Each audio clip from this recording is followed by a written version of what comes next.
présenté tout à l'heure les livres que son œuvre a suscité. Et ce livre sur les femmes fait partie des œuvres des livres que son œuvre a suscité, ainsi que un des livres sur sa dimension humaine, qui complétait peut-être celle de Cheikh Mbacké, son fils, qui a écrit aussi. Donc je parlerai de l'éducation. Et Cheikh Anta disait par exemple, le seul héritage que je vais laisser à mes enfants, c'est l'éducation. Et Kodou en a parlé un peu. Ils sont tellement bien éduqués qu'ils s'effacent. Et pourtant, dire que je suis le fils de Cheikh Anta, c'est très glorieux, n'est-ce pas? Mais on ne les voit pas, on ne les entend pas, seulement à travers leur action, machallah. Donc il y a Massamba Sassoum, qui est l'homonyme de son père, il y a Samori, il y a Diogo Kenyatta, et il y a Cheikh Mbacké l'aîné.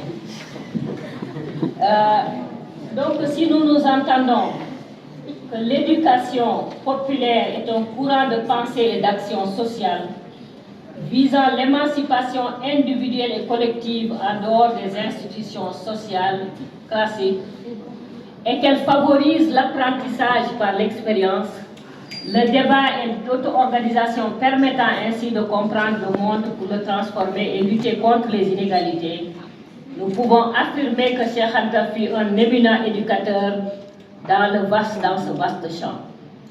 D'autant plus que les portes de l'université de Dakar, où il avait le droit d'enseigner parce qu'il était chercheur à l'IFAN, ce qui était une obligation pour tout chercheur à l'IFAN de donner des cours à l'université. Mais c'est lui qui me raconte. Il me dit un jour, on m'a demandé donc mon programme, je l'ai envoyé. Et un jour, en passant, j'ai dit, je vais passer voir le recteur pour voir où en est mon programme. Il arrive, le recteur lui dit, professeur, je vous jure, c'est pas moi. Je lui dis, mais qu'est-ce qui se passe? On m'a dit qu'il ne faudrait pas que vous mettiez les pieds à l'université. Et vous savez pourquoi? Parce que, comme je vais le démontrer, Cheikh Anta avait un outil de décolonisation mentale.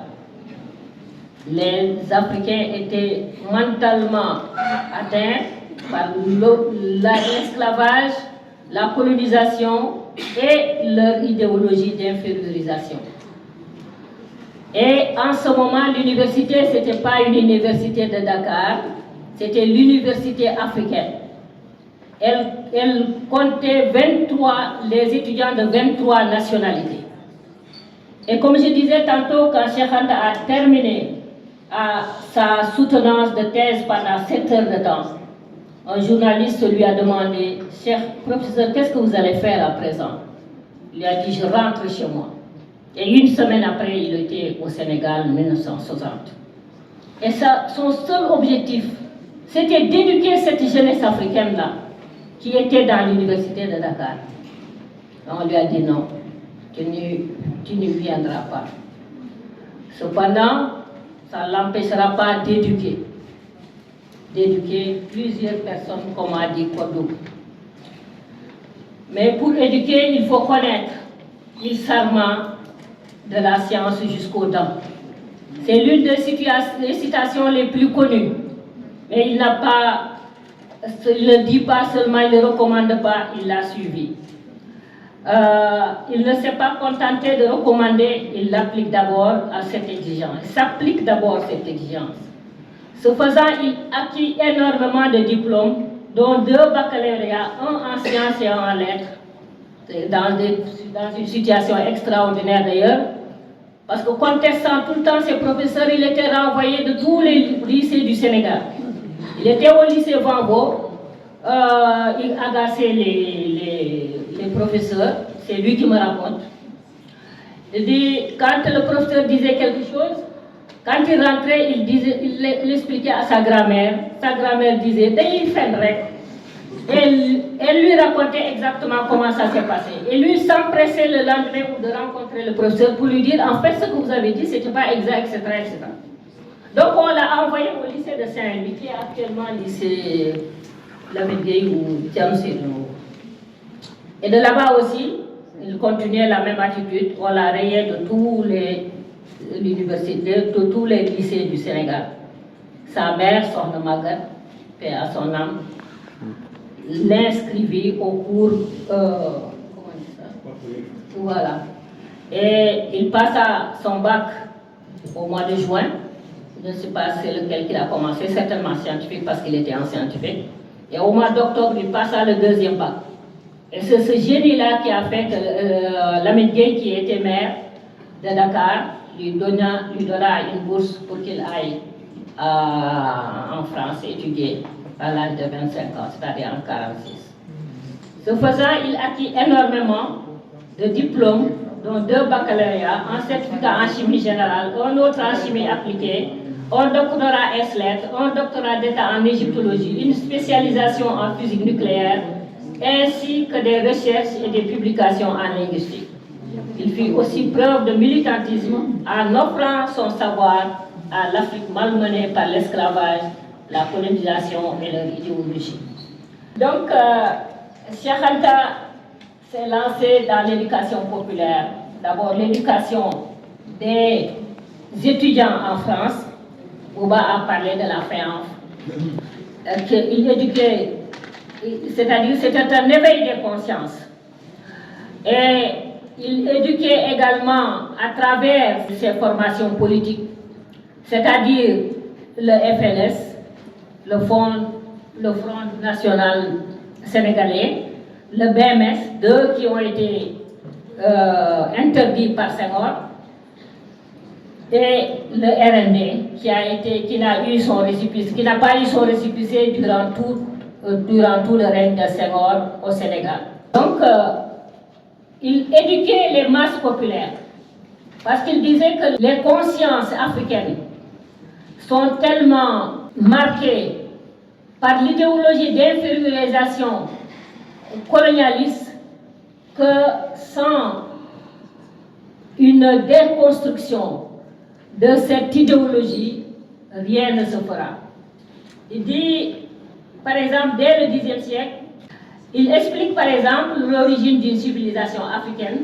Il dit que l'explication de l'origine d'une civilisation africaine n'est logique et acceptable, n'est sérieuse, objective et scientifique que si l'on aboutit par un biais quelconque à ce blanc mythique dont on ne se soucie pas de justifier l'arrivée et l'installation dans ces régions. Il dit qu'en fait, le but est d'arriver en se couvrant du manteau de la science à faire croire aux nègres. En ce moment, le nègre n'avait pas une connotation négative, c'est juste quelqu'un qui a la mélanine sur sa peau et qui a les cheveux crépus. Donc, qu'il n'avait pas à faire croire aux nègres qu'il n'avait été responsable de quoi que ce soit de valable, même si cela existe chez lui. On facilite ainsi l'abandon, le renoncement à toute aspiration nationale chez les hésitants et on renforce les réflexes de subordination chez ceux qui étaient déjà aliénés. N'est-ce pas? Il explique, l'adversaire vous tue intellectuellement, il vous tue moralement avant de vous tuer physiquement. Mais c'est de cette manière que l'on a supprimé des groupes entiers. On vous nie en tant qu'être moral, on vous nie en tant qu'être culturel.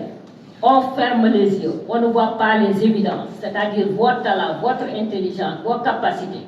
On compte sur votre complexe d'infériorité, votre aliénation sur conditionnement, les réflexes de subordination et d'autres, et dit, si nous ne savons pas nous émanciper d'une telle situation, par nos propres moyens, il n'y a pas de salut.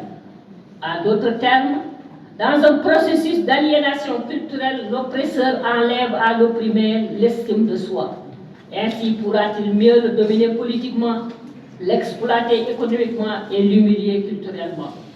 Dès lors, Cheikh Anta s'engagea dans l'œuvre qui fut de la restauration de la conscience historique africaine, n'est-ce pas? Rejoignant certainement la pensée que Mandela développera plus tard, à savoir que l'éducation est l'arme la plus puissante pour changer les mentalités.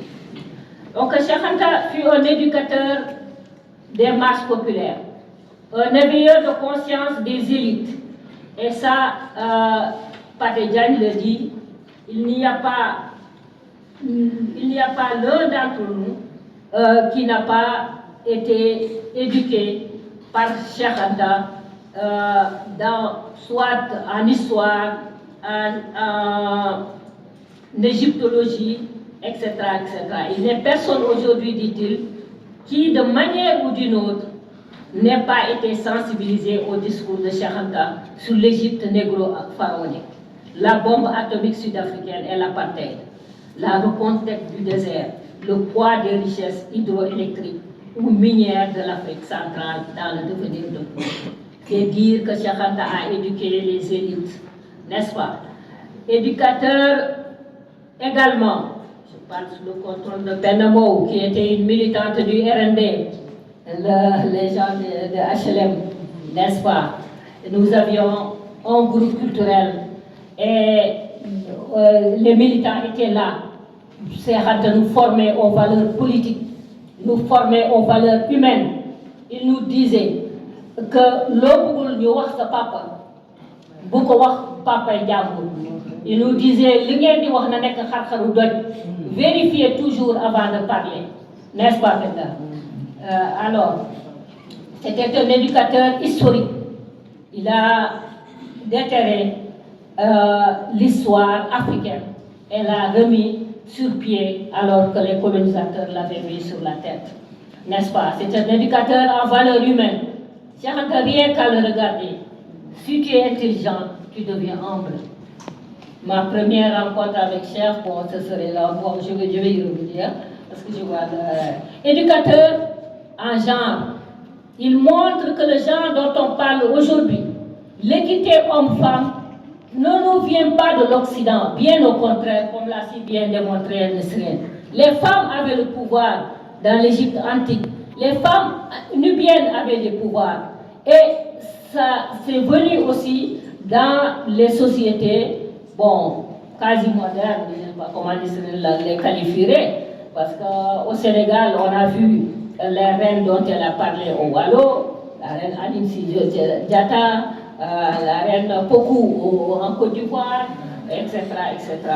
C'est un éducateur scientifique, un éducateur artistique, Bouba en a parlé, un éducateur des masses populaires, les paysans, les pêcheurs. Il a formé un syndicat de paysans, de pêcheurs, etc.